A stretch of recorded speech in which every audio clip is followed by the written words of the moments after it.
2024 para nós será o ano da revisão, onde a proposta será investir um pouco de tempo para observarmos a nossa vida, darmos sequência e investirmos naquilo que estamos entendendo, que está nos fazendo prosperar, está nos mantendo no caminho de Deus e removendo da nossa vida, retirando aquilo que tem sido tóxico, nocivo, aquilo que tem destruído a nossa casa, a nossa família, as nossas finanças, a nossa saúde. Mas aquilo que precede uma transformação é a percepção. Dificilmente alguém vai mudar se essa pessoa não for capaz de investir um pouco de tempo para entender o que está acontecendo. Eu quero conversar com vocês hoje, e o tema da minha mensagem é: quando rever é a única opção. Chega um momento da sua vida que você não tem outro.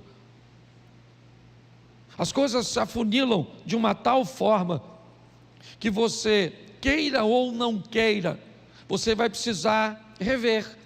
Você vai precisar rever seu modelo de casamento. Você vai precisar rever seu modelo de administração financeira familiar.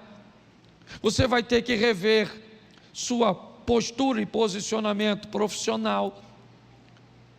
Você às vezes vai ter que rever o ambiente religioso cujo qual você está inserido.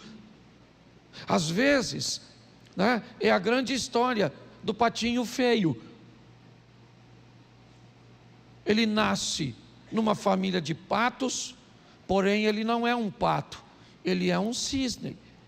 E por ser um cisne, ele é visto aos olhos dos patos.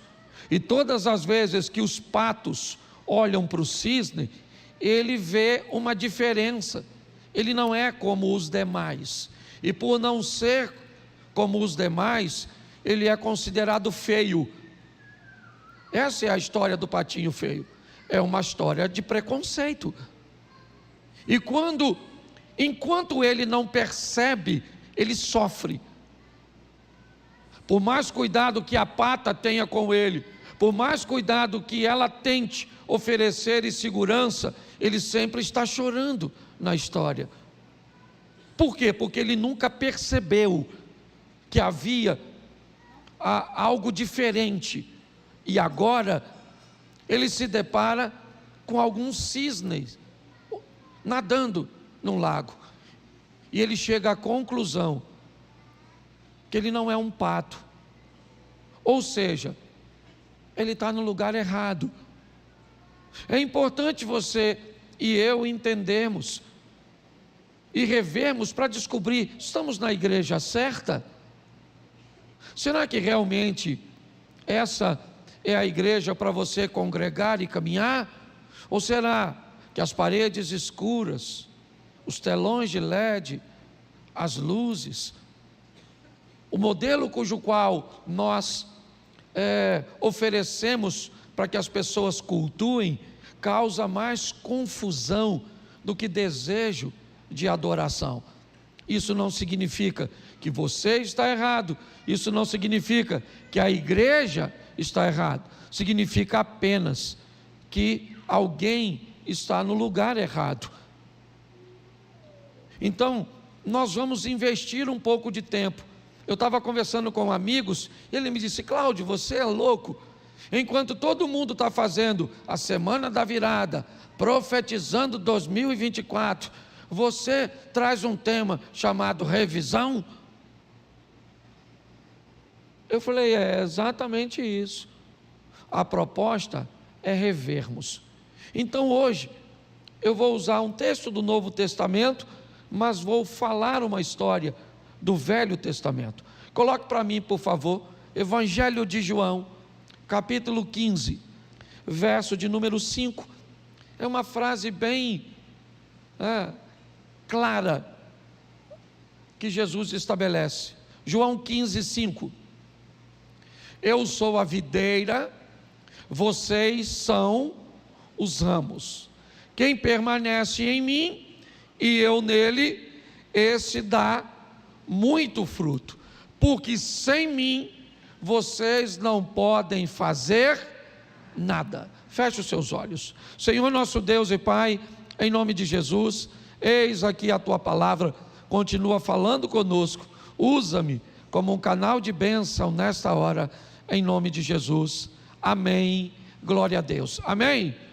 Me parece que Jesus está usando, de uma clareza extraordinária a conversar com seus discípulos. Ele está dizendo: eu sou a fonte, eu sou a videira. Por mais que vocês sejam produtivos, por mais que os frutos nasçam nos galhos, é importante que vocês entendam que os galhos só estão vivos porque são alimentados pela planta, pela videira em si. Então ele diz: eu sou a videira e vocês são apenas os ramos que conseguem produzir e que estão ligados em mim. Aquele que está em mim e eu estou nele, tá certo? Ele diz: esse sim, ele vai se tornar muito produtivo. Mas aí Jesus termina essa frase dizendo: porque sem mim vocês não poderão fazer nada. Me parece que Jesus está tentando mostrar que se nós queremos obter êxito, precisamos entender que para vencermos, precisamos dele. Algumas pessoas encaram isso de uma forma um pouquinho confusa, porque acham que as pessoas que estão fora da igreja, elas estão fora de Cristo. Bom, me parece que isso não é verdade. Como criaturas, estamos todos em Cristo. Tudo foi feito por Ele, e sem Ele nada do que foi feito se fez. Ele é o princípio, Ele é o fim. É assim que funciona. Até as pessoas que você não vê na igreja, até as pessoas que você vê prosperando ou aparentemente ganhando o mundo, com a proposta de perder a alma, essas pessoas não poderiam fazer o que fazem se não fosse Jesus. Ele é antes de tudo e Ele é depois de tudo. É importante nós entendermos isso. Quando Ele diz que ninguém pode fazer nada sem Ele, Ele não está falando só para os crentes. É uma mensagem universal, porque se temos o sopro de vida, se estamos vivos, é graças a Ele. Essa é a grande verdade. Então, nós vamos olhar e vamos entender que olhar muitas vezes e temos a garantia, a certeza de que Ele está conosco, e muito mais simplesmente para que realizemos coisas nesta terra, mas também para que alcancemos através dele o poder da graça que nos fará vencer o pecado e termos direito à vida eterna. Nós sempre vamos precisar estar passando por um momento de revisão. Eu quero ver com vocês rapidinho a história de Josué. Quando ele começa a assumir a frente do governo daquele povo. Vamos dar uma olhadinha rapidinho nisso. O povo é um povo aparentemente nômade, um povo que vem conquistando, é verdade, mas que tem o seu destino Canaã. Assim que Moisés sai de cena, Josué assume, ele atravessa o Jordão, o que não era, apesar de ser um ato milagroso, atravessar o Jordão, eu não sei se pessoas precisariam, de fato, daquele milagre. Quer naquela época, quer hoje, o Jordão era um rio que não era muito largo para se atravessar. Eles não teriam tanta dificuldade de encontrar um ponto favorável para atravessar o Jordão. Nós não estamos falando do Mar Vermelho. O Jordão era um rio, é um rio estreito, pequeno, né? Grande extensão, mas eu estou dizendo de uma margem a outra, ele nunca foi tão grande. Talvez você imagine o Jordão como o Amazonas, mas não é assim. Ele é bem pequeno. Hoje, por exemplo, a grande parte dele não tem 20, né, metros de uma margem a outra. O milagre está, nessa ocasião, a água parar para que o povo passe a pé enxuto. É só isso. Por quê? Porque Deus está querendo mostrar ao povo que Ele é com Josué. Josué está firmando o seu ministério. É só isso. O primeiro grande obstáculo de verdade é Jericó, que é um ambiente onde aquele povo não está muito seguro de que vai obter vitória. Por quê? Porque eles não têm mais o grande estadista Moisés. Agora Josué está à frente, de forma milagrosa, é verdade. Os muros caem e Josué consegue a vitória, criando 3 forças poderosíssimas: a força da fé, a força da obediência e a força do combate. Jericó é vencida, suas muralhas caem, eles obtêm êxito sobre uma cidade poderosíssima. Primeiro, porque eles estão firmando sua fé. Segundo, porque eles estão obedientes numa estratégia louca de oferecer ao inimigo voltas e depois retornar ao ponto inicial. E finalmente agora, depois que as muralhas caíram, os homens entraram e tiveram que lutar, provavelmente com a maioria do povo ainda atônito, meio sem noção do que tinha acontecido. As muralhas ruíram, boa parte dos soldados deviam estar lá, e quem não estava, estava à margem, muitos estão feridos, e foi uma batalha extraordinária, para uma cidade que parecia intransponível. Mas vamos esperar um pouquinho, porque depois de Jericó, que parece intransponível, vem uma minúscula cidade que parece insignificante. Enquanto eles pensam que não podem vencer Jericó, eles pensam que a cidade de Ai vai ser moleza, vai ser fácil. Para quem venceu Jericó, vai ser fácil. Se nós vencemos algo tão grande, como perderemos uma batalha para uma cidade tão pequena? Eu queria lembrar a você, querido, que cada batalha é única e traz consigo seus desafios. Nunca menospreze as coisas pequenas. É assim que funciona. Desprezar coisas aparentemente insignificantes pode ser rejeitar poderes extraordinários. Nós vemos isso na casa do poderoso comandante do exército da Síria, Naamã, uma insignificante garotinha, uma mera escrava. O importante não é quem ela era o que ela carregava, era o que ela trazia consigo. Aquela embalagem tão pequenininha e tão inapropriada trazia consigo um poder que o exército inteiro da Síria não era capaz de resolver: a lepra de seu comandante. Cada batalha traz consigo suas peculiaridades, suas particularidades, e é isso. Na verdade, na batalha não importa, segundo o texto que lemos, o tamanho do inimigo. O importante é que só teremos êxito se Deus estiver conosco, porque se Deus for por nós, quem será? Às vezes nós não lembramos disso.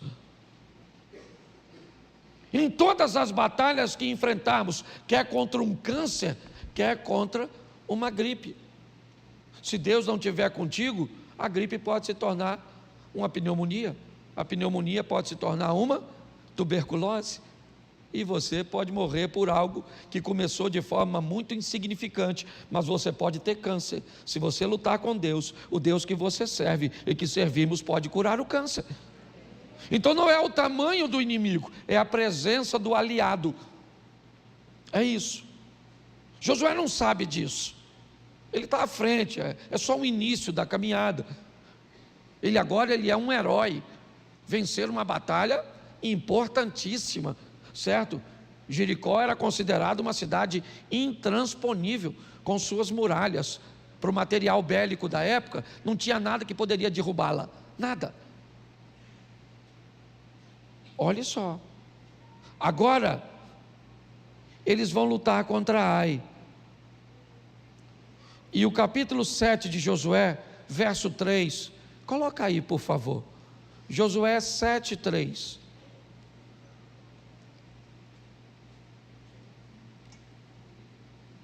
Josué, capítulo 7, verso 3. E voltaram a Josué e lhe disseram: não é necessário que vá todo o povo, basta uns 2 ou 3 mil homens para atacar a cidade de Ai. Não fadigue ali todo o povo, porque são poucos os inimigos. Olhe bem, eles estão olhando. Josué manda observar a cidade. Seus batedores, seus espias voltam e diz: é uma cidade pequena, pouca resistência, poucos homens de guerra. Não envie para lá todas as tropas. Para quem venceu Jericó, aí é fichinha. Só 2 ou 3 mil homens são suficientes. Eles não sabem uma coisa. Eles não sabem o que Sansão também não sabia.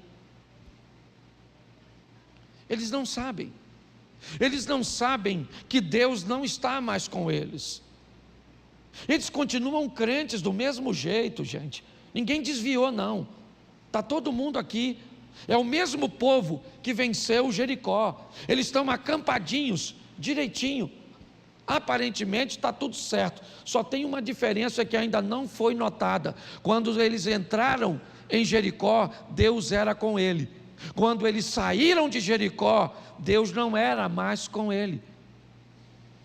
Mas pastor, eles não continuavam com fé? Claro que continuavam.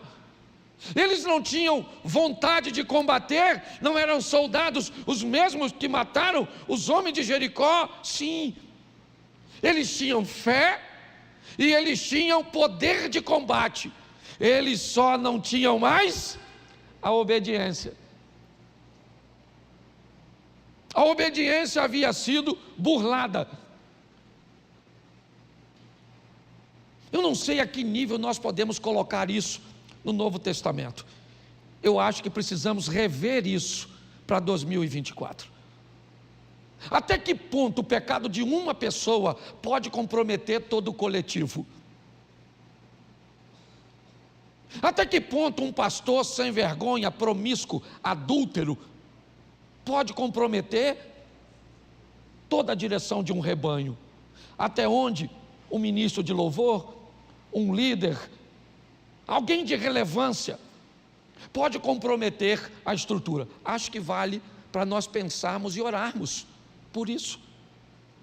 Porque nessa história, o texto em que lemos agora aqui, ele diz que Ai, em relação a Jericó, não é nada, não tem como não vencer. Mas pasme vocês,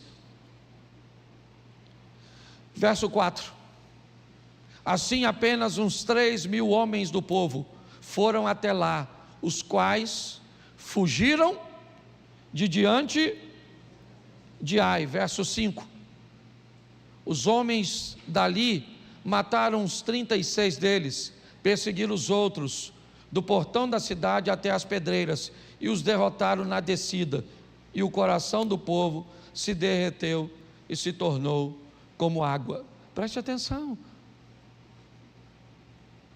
Cadê agora o poder que estava em Jericó? Cadê o poder agora da estratégia de Josué, de seus soldados? Eles não servem de nada. Perderam a batalha para uma cidadezinha pequenininha. Foram derrotados. E agora? Agora faz o quê? O que pessoas fazem quando o coração se transforma em água?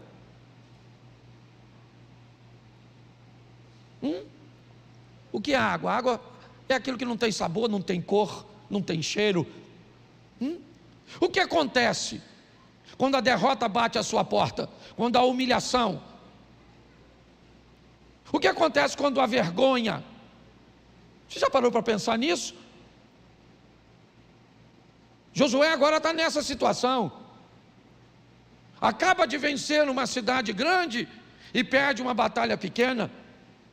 O coração do povo, porque é o povo, e o povo de lá não é o povo daqui não.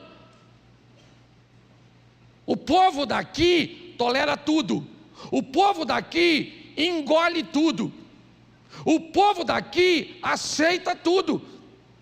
Aqui colocam quem quer, do jeito que quer, na hora que quer, faz o que quer e acabou. Esse povo não. Se Josué perde mais uma batalha, quando ele assume o governo, sabe o que dizem a ele? Nós vamos ficar de olho em você, porque se nós olharmos para você e descobrirmos que Deus é com você, como foi com Moisés, nós vamos te seguir e matamos quem não te seguir. Agora ele também sabia que se ele tentasse governar o povo, quem morria era ele, porque aquele povo não engole o que nós engolimos. Esse povo não é brincadeira, é o povo de Deus. Não sei se nós somos ou não, vale uma revisão. Pare e pense. Só que quem está à frente é Josué. O que está em jogo é a vida dele. Então, ele só tem uma opção: rever. Está na hora de Josué parar e fazer uma revisão. Ele precisa dar uma paradinha e olhar e disse: o Jordão foi legal, Jericó também foi legal, mas eu tenho um problema com Ai. E por quê? Deus não é homem para que minta, nem filho do homem para que se arrependa. O problema não está em Deus, você pode ter certeza. Então chegou a hora desse camarada dar uma olhadinha e fazer uma revisão. Verso 6, depois você lê em casa que é legal. Então Josué rasgou a sua roupa, se prostrou com o rosto em terra diante da arca do Senhor, até a tarde, ele e os anciãos, de Israel, e puseram pó sobre a cabeça. Vamos lá. E Josué disse: Senhor Deus, por que fizeste este povo passar o Jordão? Para nos entregar na mão dos amorreus, para sermos destruídos? Antes tivéssemos nos contentado em ficar do outro lado do Jordão. Senhor, que direi? Pois Israel virou as costas diante dos seus inimigos.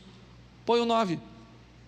Quando os cananeus e todos os moradores da terra ouvirem isso, nos cercarão e apagarão o nosso nome da face da terra.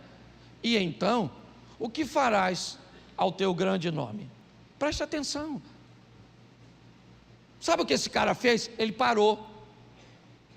Parou. Chega, parou. O que nós vamos fazer? Nós vamos rever. Vamos rever porque que eu tirei essa nota. Vamos rever porque é que a minha situação financeira está desse jeito. Vamos ver porque que a minha intimidade com Deus não é mais a mesma. Vamos ver porque que eu estou endividado. Vamos ver porque eu não tenho mais intimidade sexual com meu cônjuge. Vamos rever porque que o nosso filho está se comportando desse jeito. Vamos rever porque é que as pessoas estão abusando nos tratos para comigo. Vamos rever, vamos dar uma paradinha. É isso que ele está dizendo. Vamos, os anciãos, vamos aqui. Vamos para a arca, porque era a presença de Deus, estava lá. Vamos para diante da arca e vamos para lá e vamos conversar com Deus. E vamos falar com Deus: olha, Senhor, não dá. Nós atravessamos de lá para cá, terra de cananeus, e agora a gente perde uma batalha para uma cidade pequena. Sabe o que vai acontecer? Uma coalizão entre os nossos inimigos. Eles vão vir aqui para nos derrotar. Ninguém tem coragem de nos enfrentar, porque nós estamos aí vencendo todo mundo, e ninguém quer lutar com vencedor. Então é isso que ele está fazendo. E quando ele faz isso, aí então o verso 12, põe o 12 para adiantar. Agora é Deus falando com Josué depois que ele criou um ambiente de revisão. Ele diz: pelo que os filhos de Israel não puderam resistir os seus inimigos, viraram as costas diante deles, porquanto Israel se fizera condenado. Já não serei convosco, se não eliminardes do vosso meio a coisa roubada. Pode continuar, por favor. Levantem-se, santifique o povo e diga: santifiquem-se para amanhã, porque assim diz o Senhor Deus de Israel: há coisas condenadas no meio de vocês, ó Israel, vocês não poderão resistir aos seus inimigos. Preste atenção, porque não está dizendo o tamanho. Não está dizendo o tamanho. Ele diz: se eu não estiver com vocês, qualquer coisa que vocês enfrentarem é maior do que vocês. Está lá, ó.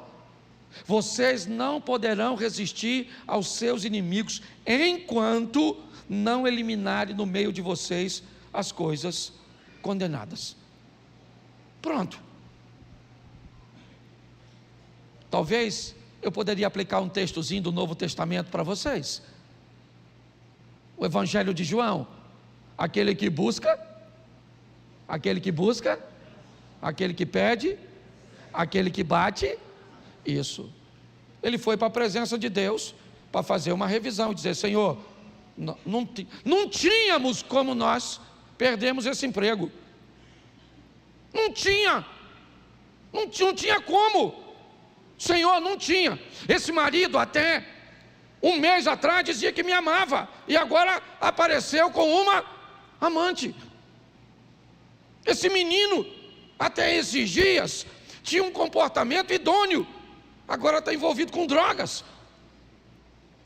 Eu tinha saúde, eu nunca senti nada, me deu uma dor de cabeça e eu fui descobrir, estou com metástase. Pare e pense: Senhor, eu estou no melhor momento da empresa, porque justamente vou me mandar embora. Pare e pense. Não interessa o tamanho do inimigo, quando você vai enfrentá-lo sem Deus, não tem explicação, já era. E Deus está dizendo para Josué: tem algo errado aí, e enquanto você não resolver, certo? Esse negócio não vai dar certo. Então não adianta. Você vai precisar resolver isso. Reveja. Tem uma maldição aí dentro. O povo continua com fé? Continua. Mas você quer usar o texto isolado e dizer que você pode tudo pela fé? Vai embora. É isso? Você quer dizer que você é forte para trabalhar? Então vai embora e alegue isso. Trabalhe igual um louco, uma louca, e segundo a Bíblia, recebe seu salário num saco furado. Quando o dinheiro chega, você não sabe nem para onde foi.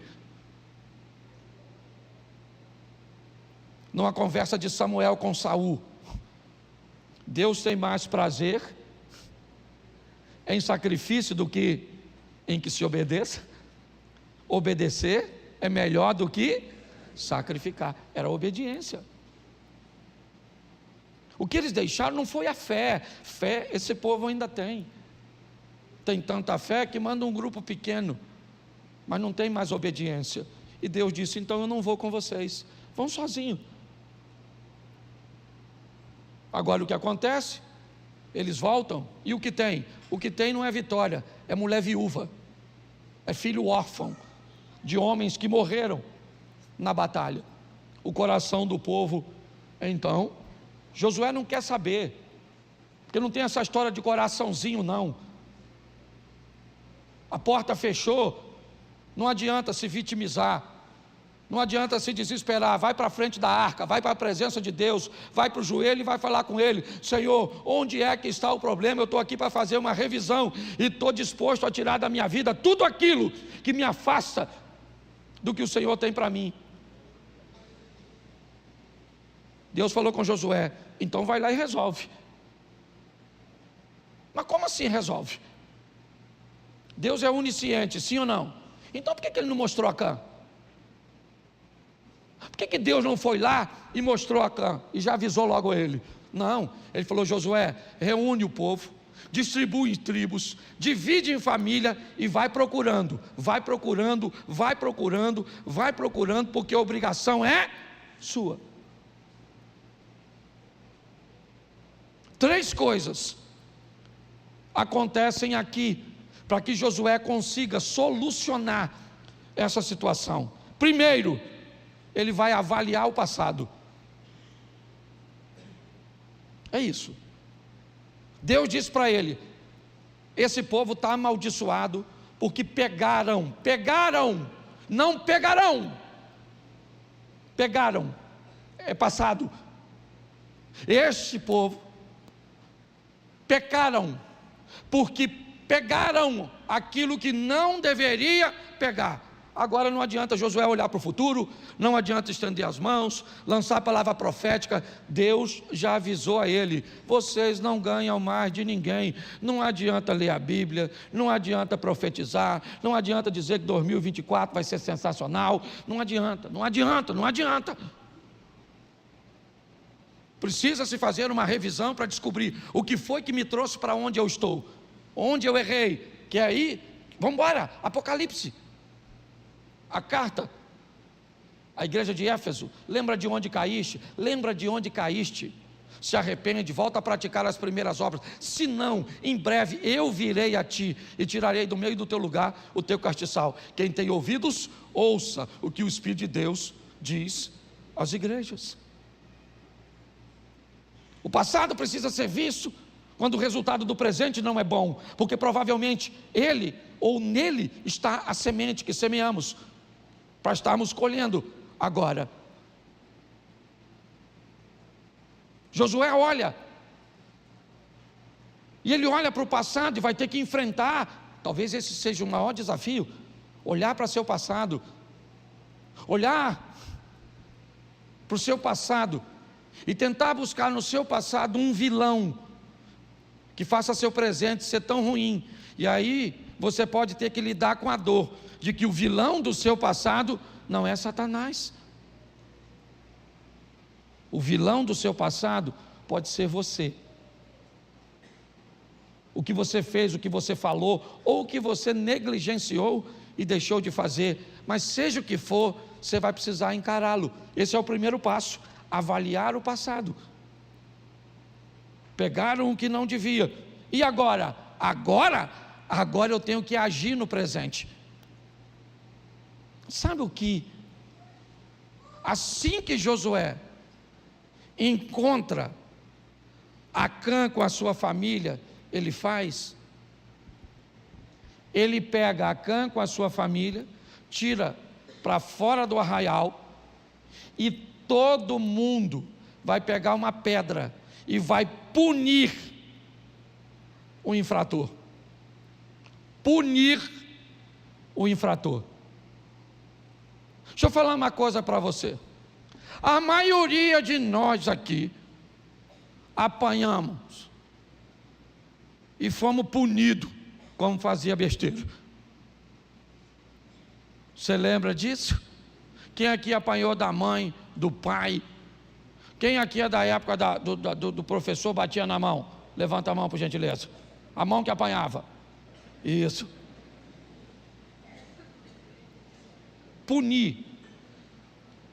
Preste atenção, não há mudanças se não houver punição. Ele vai matar o Acã.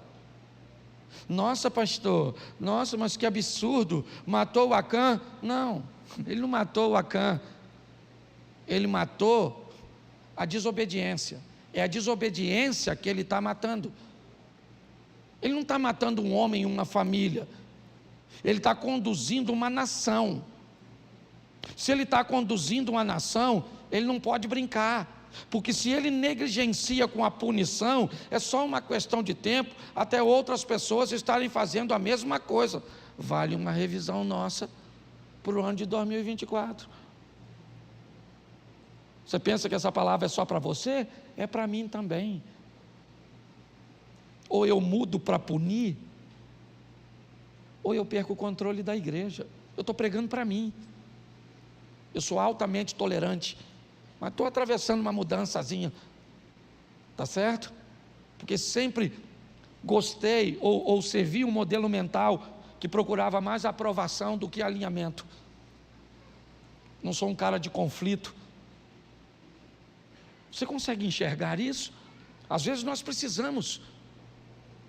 Ele vai punir agora, porque a proposta dele é que erros futuros não aconteçam. A história de Acã, por que você acha que essa história está na Bíblia? Por que você acha que essa história está aí? Porque esse povo, ele segue narrando o que aconteceu com alguém que desobedeceu a Deus e que fez com que toda a comunidade perecesse por causa do erro de um.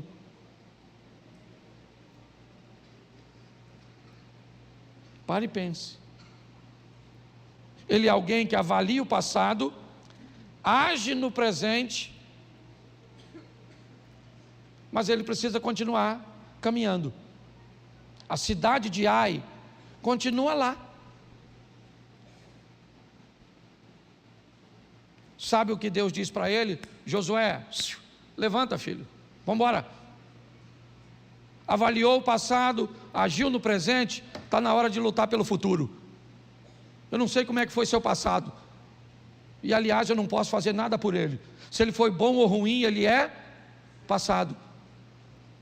Tem gente aqui que me diz: pastor, há 5 anos atrás eu ganhava 20 salário mínimo, hoje ganho 5. Tem gente dizendo: pastor, eu ganhava 1 salário mínimo há anos atrás, hoje ganho 50. Está certo, a vida é desse jeito. Agora o que nós vamos fazer? Josué agora precisa lutar. Precisa. E Deus está nessa batalha. Então agora, Deus disse a Josué: Josué, levanta e vai a Ai de novo. Vamos a Ai de novo? Eles nos venceram. Levanta e enfrenta de novo. Agora, ao invés de 3.000 homens, bota todos os homens agora. Mande todos marcharem. E vamos fazer o seguinte: Jericó podia pegar alguma coisa para si? Podia ou não? Algum despojo? Mas Deus disse: avisa a ele, entre em Ai, e o que eles pegarem é dele. Josué agora levanta, vai a Ai, e ele perdeu uma batalha para aquela cidade, mas ele venceu a guerra. Nós precisamos rever onde estamos, e se não estamos onde queremos, está na hora de dar uma olhadinha no retrovisor e ver o passado. Tem gente que parece que esqueceu do passado, plantou um montão de coisa lá atrás, não pagou ninguém, deu volta em ciclano, fez isso, fez aquilo, aí vem para a igreja. Tem um negócio aí para trás para resolver, meu filho. Não é assim não. Entendeu? Machucou essa mulher lá atrás, está na hora agora, certo? De botar uma capinha, virar um lorde educadinho. Ué, é assim que funciona. Nossa proposta é revisão. Aqui nós vemos um homem que olhou, gostou do que viu? Não, ele não gostou do que viu. Ah, pastor, mas não foi Josué. Josué era um cara legal. Ah, não foi Josué, está certo. Mas quando alguém está à frente, é ele que responde. Sim ou não? Não interessa. É assim que funciona. Seja num governo bolsonarista ou lulista, se um assessor faz alguma coisa, quem é que responde? O presidente. Pare e pense. Às vezes seu filho pode estar levando uma maldição para dentro de casa. Às vezes seu pai pode estar levando uma maldição para dentro de casa. A verdade é essa. Ou você acha que quando alguém assiste pornografia num quarto, o demônio só tem autoridade para entrar nesse quarto e não na casa toda?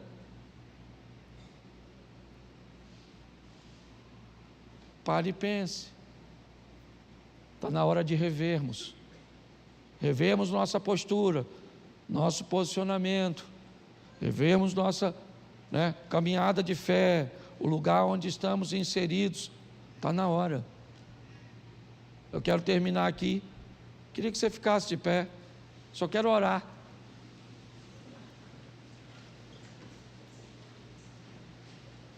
Feche seus olhos. Senhor nosso Deus e Pai soberano, que essa palavra não se perca do nosso coração, que possamos entender o valor da obediência, que possamos rever, ó Deus, quem somos de fato, nos tornamos especialistas em avaliar a vida dos outros, a roupa dos outros, o casamento dos outros, o carro, a casa, e nos esquecemos de olhar para nós mesmos. Precisamos de uma revisão que nos faça olhar para o passado, agir no presente e lutar pelo futuro. 2024 será o melhor ano de nossas vidas, porque não teremos em 2024 a mesma postura que tivemos em 2023. Abençoa a cada casa, a cada família, que seja um ambiente de cura, de conversão, transformação, de prosperidade, de aquisições de bens materiais, um ano de construções de relacionamentos saudáveis, um ano de proximidade com a tua face, com a tua presença. Não vamos mais esperar por milagres, seremos motivadores de milagres. O milagre vai acontecer porque nós criamos um cenário para que ele aconteça. Toma essa semana, ó Deus, pois ainda estamos no finalzinho de 2023, e o Senhor é um Deus do já. Então, esta semana ainda pode ser a melhor semana desse ano. Que venhamos aproveitar as oportunidades que o Senhor nos tem concedido. Leva o teu povo debaixo das tuas mãos poderosas. Que o grande amor de Deus, nosso Pai, a graça de nosso Senhor e Salvador Jesus Cristo e as doces consolações do Santo Espírito de Deus seja para com todo o povo do Senhor, e todos digam. Raquel era uma mulher sonhadora. Ela queria, apesar de ver sempre as coisas acontecendo nas tendas alheias, primeiro na sua rival, sua própria irmã, e agora nas servas, que mesmo sendo escravas, tinham virtudes que ela não tinha. Mas ela continuou com um sonho buscando levar sempre seu marido para a cama, não mais simplesmente para lhe oferecer prazer, mas para dar para ela algo que desse a ela dignidade, porque era seu sonho. Você acha que muitas vezes ela tinha prazer, que no momento em que aquele homem estava possuindo ela, o que ela estava pensando era o quê? Tomara que eu fique grávida. Não estava preocupado com prazer. Porque quando você quer realizar sonhos, nem sempre dá para fazer as coisas com prazer. Às vezes seus sonhos vão exigir de você muito mais do que prazer. Às vezes você vai ter que abrir mão de descanso, vai ter que abrir mão de muitas coisas para alcançar o que você deseja. Mas quando esse menino nasce, provavelmente uma coisa essa mulher vai fazer: dizer para ele que ele é a realização de um sonho. E talvez por isso ele seja um sonhador. Por isso ele seja o único que sonha. Porque ele é filho de uma sonhadora. Porque ele escuta histórias de sonhadores.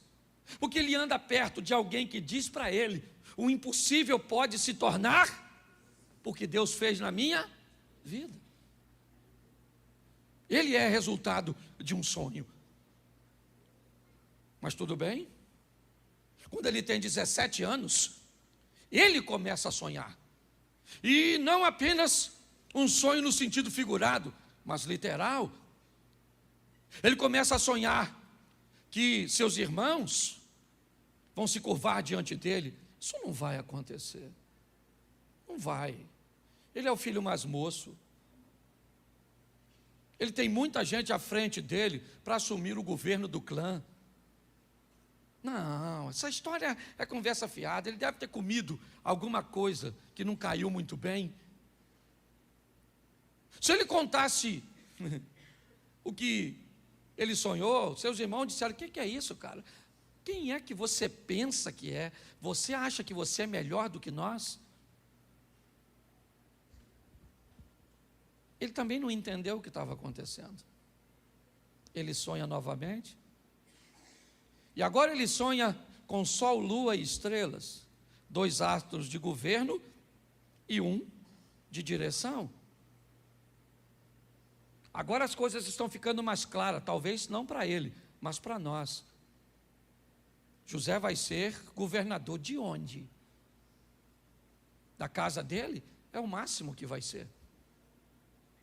Provavelmente não tem muita preocupação com isso, mas ele está sonhando. Vivendo num ambiente que não é dos melhores. Sim, é isso. Ele está ouvindo histórias e uma perspectiva de algo grande, mas vivendo no meio de gente que pensa pequeno. Todas as vezes que você tiver uma perspectiva grande, perto de um ambiente de pequenez, pode ter certeza que vão tentar te abafar, te diminuir. Porque muito pior do que você se tornar grande, é você se tornar grande perto de alguém pequeno. É um grande desafio. Mas o texto diz que ele é o mais novo, sim. E o que ele tem ao redor? Irmãos, o que ele tem ao redor? Pessoas com comportamento ruim. O que ele tem? Modelos estragados, tóxicos. Onde? Ao redor dele. Na vizinhança, na escola, na universidade, no trabalho, na igreja, na família. Se você quer alcançar seus sonhos, aprenda a sobreviver os exemplos ruins perto de você. E você vai tê-los. E eles serão uma boa desculpa para você se tornar um derrotado. Uma derrotada. Eu não venci porque ninguém venceu. Eu não venci porque meu pai não pôde pagar uma escola. Eu não venci porque, eu fiz isso, fiz aquilo outro. Tá bom. Qualquer justificativa que justifique seu fracasso, ele continua sendo fracasso. Você pode ter certeza que perto de você sempre vai ter uma pessoa ruim para te oferecer algo que faça com que o que Deus tem para você não se cumpra. Como essa pessoa aparece? Como a melhor pessoa do mundo. é alguém para te exercer influência, ela tem que ser descolada, ela tem que ser bonita, ela tem que ser legal, o ambiente tem que ser favorável, porque é para acabar com o seu sonho, é para destruir a vida de um filho de Deus, que é você, que sou eu.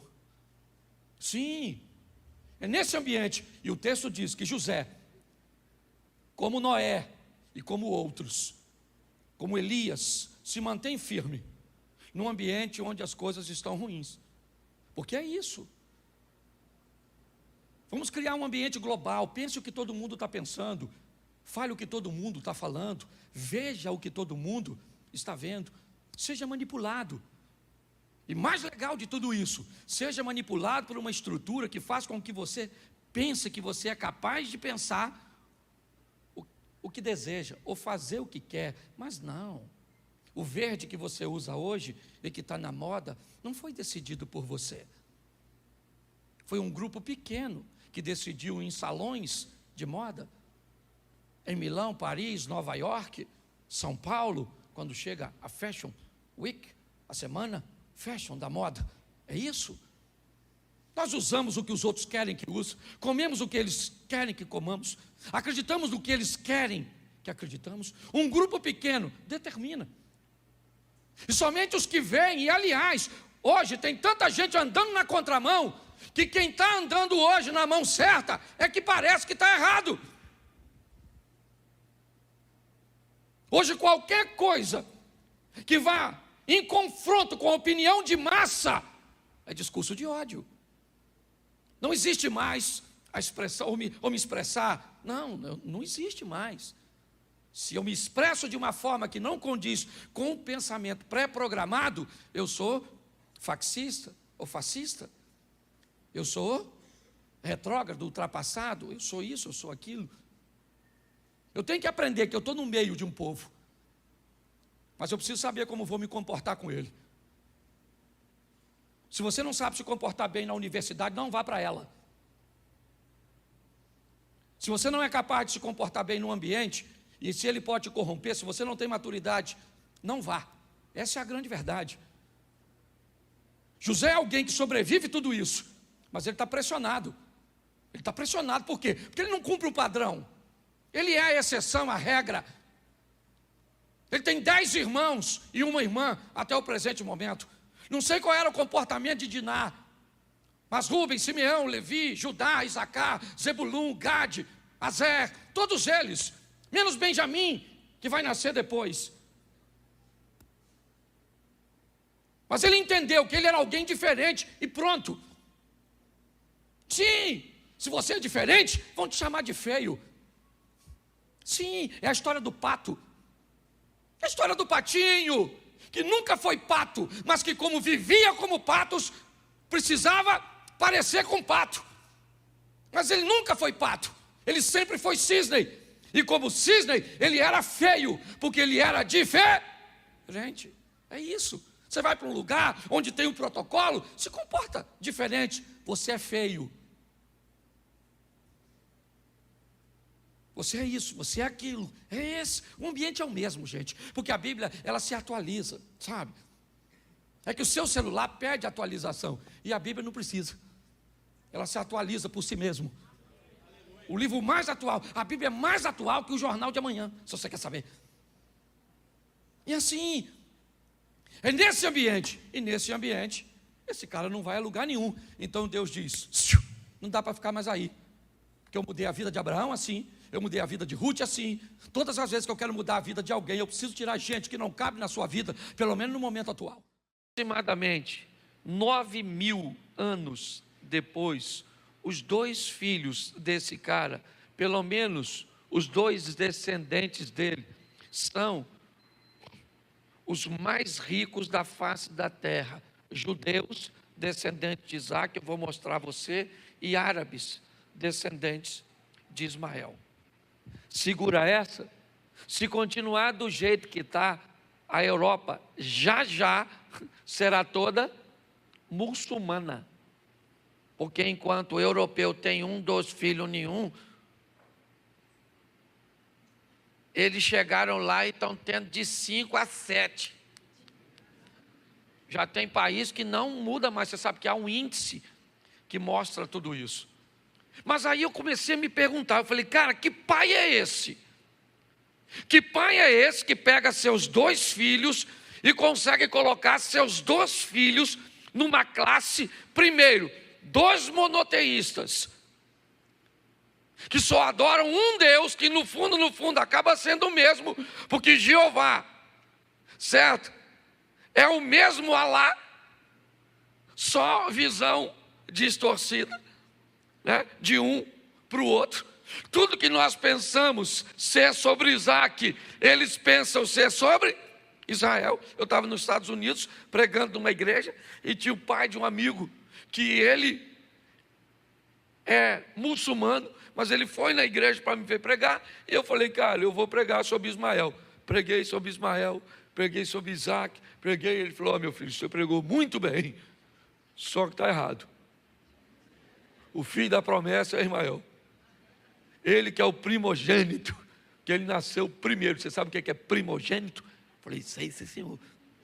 O que nasce primeiro, ele disse que qual que nasceu? Isaac ou Ismael? Eu falei, Ismael. Então ele falou comigo, então qual é o primogênito? Eu falei, Ismael.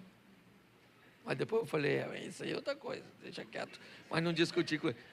Mas só para você ver que quando o assunto é adoração, a turma, ele sabe. E aí eu fui dar só uma olhadinha para ver se eu consigo usar alguma coisa com os meus. 86 anos de idade. Diz que velho não sabe criar filho. Abraão é uma lição. Você já ouviu falar isso? Que casal velho não deve ter filho porque fica bobo. Os meninos fazem dele gato e sapato. Conhece alguém? Pois é, Abraão é uma lição para esses troços. Certo? Então preste atenção. O que fez desse cara obter sucesso com seus filhos? Isso aqui para mim foi libertador. Coloca para mim Gênesis, capítulo 17, verso 20. Olha só. E quanto a Ismael, também te tenho, eis aqui o tenho, e falo-ei, multiplicar grandissimamente, 12 gerará, e dele farei. Você sabe quem está falando isso? E quanto a Ismael, isso é um bate-papo entre Abraão e quem? E quem? E o que Deus disse no início do texto? E quanto a Ismael, também te tenho. Escute só. Olha só. Você sabe por que o filho desse cara é um sucesso? Porque o tempo inteiro esse camarada aqui falava com Deus a respeito do filho. Você está entendendo? Não interessa como teu filho esteja, não interessa onde ele esteja, não interessa o que as pessoas falem a respeito dele. Pai, nunca pare de falar a respeito de seu filho com Deus. Entendeu? Seu filho está louco, usa droga, está esquisito, está não sei o quê. Seja ele menino ou menina, você tem que estar lá como pai. Parece que isso é obrigação de mãe só. Mãe que tem que orar, ora por esse menino, ora por esse menino. Não, você que é pai, rapaz, você tem que ir lá, entrar no quarto dele. Não precisa entrar quando ele está. Pega aqui um pouquinho a vez de um óleo ungido. Ou então pega o óleo lá na sua casa e ora. Entra lá no quarto dos seus filhos, pai. Aquela figura paterna, macho. Talvez nem tanto. Entra lá, pega um óleo, passa no travesseiro e fala, Senhor, aqui vai deitar aquele menino. O senhor sabe o que passa na cabeça daquele garoto. Doido de pedra, mas é meu. Essa menina minha esquisita, não sai do quarto. Parece, não é? Isso. Ele está dizendo, Deus está falando com ele, não se preocupe com Ismael, porque eu também tenho te ouvido.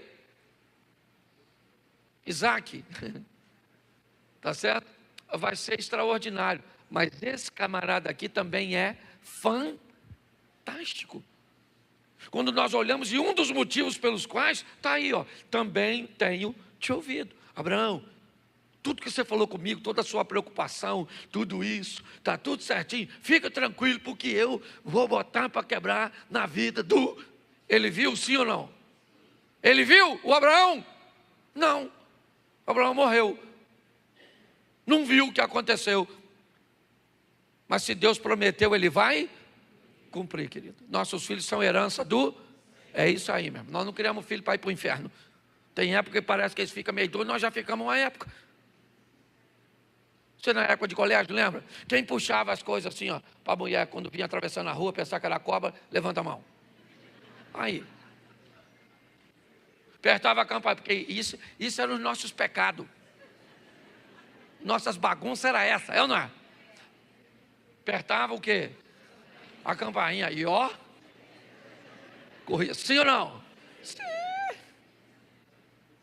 Nós fomos numa palestra, vimos o cara falar que comprou suco para jogar na caixa d'água da escola.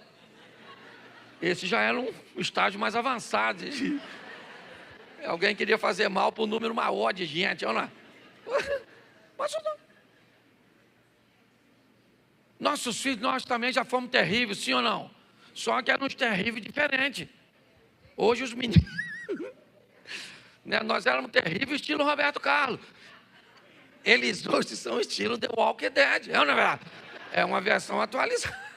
Os meninos meio zumbizão. É assim que funciona, esquisitão. Mas são nossos. E são amados, amém? Então nós temos que orar, está aí. O camarada orava e falava, Senhor, abençoa os meus. Eu quero que os pais fiquem de pé agora. Esse negócio de só falar, chega em casa você não faz. Ah, fica em pé aí agora, onde você está. Levanta a mão em direção à sua casa. Sua casa, aí onde é a casa? A minha está para lá ali, ó. Isso. Diga comigo, homens. Eu abençoo a minha casa, o meu casamento e os meus filhos. Eles são herança do Senhor. E nenhum deles vão se perder. Em nome de Jesus. Amém. É isso aí, está ligado?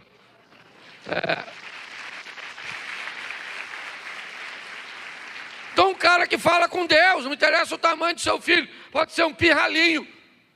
Hoje meu neto estava lá deitado, estava lá, menino, você é macho? É, vô? Falei, é. Igual o vovô.